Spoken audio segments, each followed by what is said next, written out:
Assalamualaikum warahmatullahi wabarakatuh. Halo, bertemu kembali dengan MJS Channel. Kali ini Bapak akan membahas tema 1, Selamatkan makhluk hidup. Subtema 1, Tumbuhan sahabatku. Pembelajaran 1 di kelas 6. Pembelajaran kali ini diambil dari buku terpadu kurikulum 13. Kompetensi dasar yang ingin dicapai dalam pembelajaran ini 3.1 IPA membandingkan cara perkembangbiakan tumbuhan dan hewan. 4.1 menyajikan karya tentang perkembangbiakan tumbuhan. Kompetensi dasar IPS 3.1 mengidentifikasi karakteristik geografis dan kehidupan sosial, ekonomi, politik di wilayah ASEAN. 4.1 menyajikan hasil identifikasi karakteristik geografis dan kehidupan sosial budaya, ekonomi, dan politik di wilayah ASEAN. Kompetensi bahasa Indonesia 3.1 menyimpulkan informasi berdasarkan teks laporan hasil pengamatan yang didengar dan dibaca. 4.1 menyajikan simpulan secara lisan dan tulisan dari teks laporan hasil pengamatan atau wawancara yang diperkuat oleh bukti. Ini adalah tujuan pembelajaran tema 1, Selamatkan makhluk hidup, subtema 1, Tumbuhan sahabatku, pembelajaran 1. Apa yang kalian ketahui tentang tanaman ini? Apa manfaat dalam kehidupanmu? Apa yang ingin kalian ketahui tentang tumbuhan sebagai sumber makanan? Perhatikan berbagai tumbuhan di sekitarmu. Hewan dan manusia memperoleh manfaat dari tumbuhan. Manfaat tumbuhan bagi manusia antara lain sumber energi bagi manusia, sumber vitamin untuk menjaga kesehatan tubuh, sumber oksigen untuk bernafas, pengikat air tanah, peneduh dan memperindah kehidupan di bumi.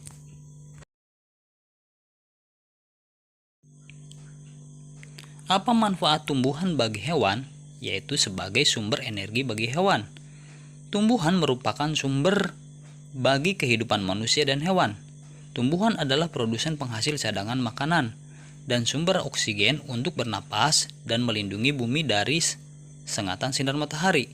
Beberapa hal yang akan terjadi jika tidak ada tumbuhan adalah manusia dan hewan tidak memiliki sumber makanan dan bumi akan gersang sehingga kehidupan akan berakhir.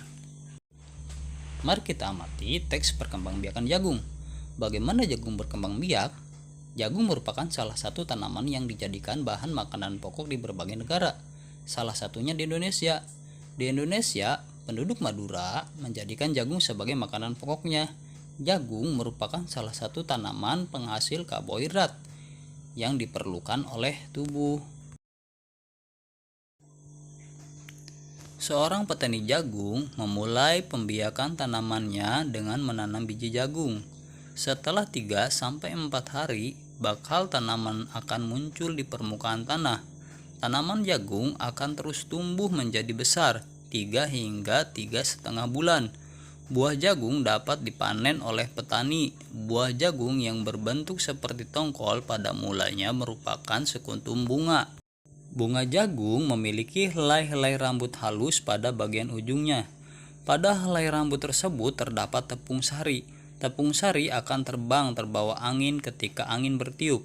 Tepung sari yang terbawa angin sebagian akan jatuh di kepala putik yang terletak di bagian bawah bunga pada pohon jagung yang lain. Ketika itulah terjadi pembuahan.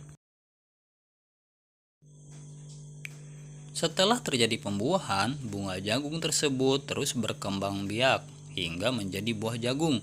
Perkembangan itulah yang diamati dari waktu ke waktu. Buah jagung akan siap panen ketika rambut jagung sudah berwarna kecoklatan dan bagian tongkolnya sudah mengering. Apabila buah jagung tersebut dikupas, akan memperlihatkan biji jagung yang kekuningan. Bagian yang dimakan oleh manusia adalah biji jagung. Supaya jagung selalu tersedia sebagai bahan makanan manusia, maka petani jagung harus menanam kembali sebagian biji jagung dari hasil panen. Biji jagung yang tua dapat ditanam kembali. Dari sinilah akan dimulai lagi perkembangbiakan jagung. Setelah selesai membaca teks perkembangbiakan jagung, silahkan tulis ide pokok penting dari bagaimana jagung berkembang biak. Paragraf pertama, jagung merupakan salah satu tanaman bahan makanan pokok di setiap negara, salah satunya Indonesia. Ide pokok paragraf kedua, jagung dikembangbiakan dengan menanam biji. Sedangkan ide pokok ketiga itu tentang bunga jagung. Ide pokok paragraf keempat, perkembangan bunga jagung sampai menjadi jagung. Sedangkan paragraf kelima, pemanfaatan jagung untuk manusia dan petani. Bunga yang indah tidak hanya tumbuh di Indonesia. Negara tetangga memiliki bunga yang cantik. Salah satunya adalah bunga kembang sepatu yang tumbuh di Indonesia dan di Malaysia. Bunga Kamboja digunakan dalam perlengkapan tari di Bali. Mereka tumbuh di Indonesia dan di Laos. Kita amati gambar ini. Salah satu tumbuhan yang berkembang biak dengan bunga adalah jagung. Tepung sari pada bunga jagung akan terbang terbawa angin ketika angin tertiup. Tepung sari yang terbawa angin sebagian akan jatuh di kepala putik yang terletak di bagian bawah bunga pada pohon jagung. Ketika itulah perkembangbiakan terjadi. Jagung perkembangbiakan melalui generatif. Perkembangan generatif secara kawin terjadi melalui proses penyerbukan dan pembuahan. Perkembangbiakan generatif pada tumbuhan diawali dengan penyerbukan, yaitu meletaknya atau jatuhnya serbuk sari ke kepala putik. Setelah terjadi penyerbukan pada serbuk sari, tumbuh buluh serbuk sari yang menuju ke ruang bakal biji. Kemudian serbuk sari akan masuk ke ruang bakal biji melalui buluh serbuk sari. Di dalam ruang bakal biji terjadi pembuahan, yaitu peleburan serbuk sari. Sel kelamin jantan atau spermatozoid dengan kepala putik, sel kelamin betina atau sel telur. Hasil dari pembuahan adalah zigot. Zigot berkembang menjadi lembaga. Lembaga berkembang menjadi bakal biji. Bakal biji berkembang menjadi biji dan bakal buah. Kemudian bakal buah berkembang menjadi daging buah. Lembaga yang berada di dalam biji merupakan calon tumbuhan baru. Tumbuhan yang berkembang biak secara generatif antara lain padi, mangga, durian, dan jambu. Berikut adalah 10 negara ASEAN: Indonesia, Singapura, Kamboja, Thailand, Myanmar, Laos, Vietnam, Malaysia, Filipina, dan Brunei Darussalam. 5 negara yang menjadi anggota pertama ASEAN di tahun 1967 adalah Indonesia, Malaysia, Thailand, Singapura, dan Filipina. Para utusan dari 5 negara tersebut sekaligus merupakan tokoh-tokoh pendiri ASEAN. Ada Malik dari Indonesia, Tun Abdul Rojak dari Malaysia, Tanat Koman dari Thailand, S. Rajaratnam dari Singapura, dan Narciso Ramos dari Filipina. Kehidupan sosial budaya masyarakat ASEAN. Kampung Anyar adalah desa terapung di Brunei Darussalam tahun 1400. Kampung Anyar sempat menjadi pusat pemerintahan. Patung Dewa Murungga di Malaysia merupakan patung berukuran 42,7 meter. Patung ini terletak di Batu Chaves, gua yang merupakan salah satu kuil Hindu di luar India. Budaya Filipina merupakan hasil perpaduan antara budaya barat dan timur. Kehidupan budayanya dipengaruhi oleh budaya Malaysia, Cina, dan Spanyol. Tari Tinikling merupakan tari masyarakat Filipina. Banyak candi di Kamboja terbuat dari batu. Dewa-dewa dari agama Hindu dan Buddha terukir pada tembok. Tari Apsara lahir pada 2000 tahun yang lalu. Myanmar disebut sebagai negara 1000 pagoda. Hal ini disebabkan karena sangat mudah menemukan kuil-kuil suci Buddha. Mayoritas penduduk Myanmar adalah keturunan Tibet. Bahasa yang digunakan adalah bahasa Burma. Permainan menangkap jangkrik dengan mata tertutup adalah permainan tradisional anak Vietnam. Anak yang berada di tengah lingkaran, matanya ditutup kain, menangkap salah satu teman dan menebak namanya. Nama Laos berhubungan dengan penemunya, yaitu Ai Lao.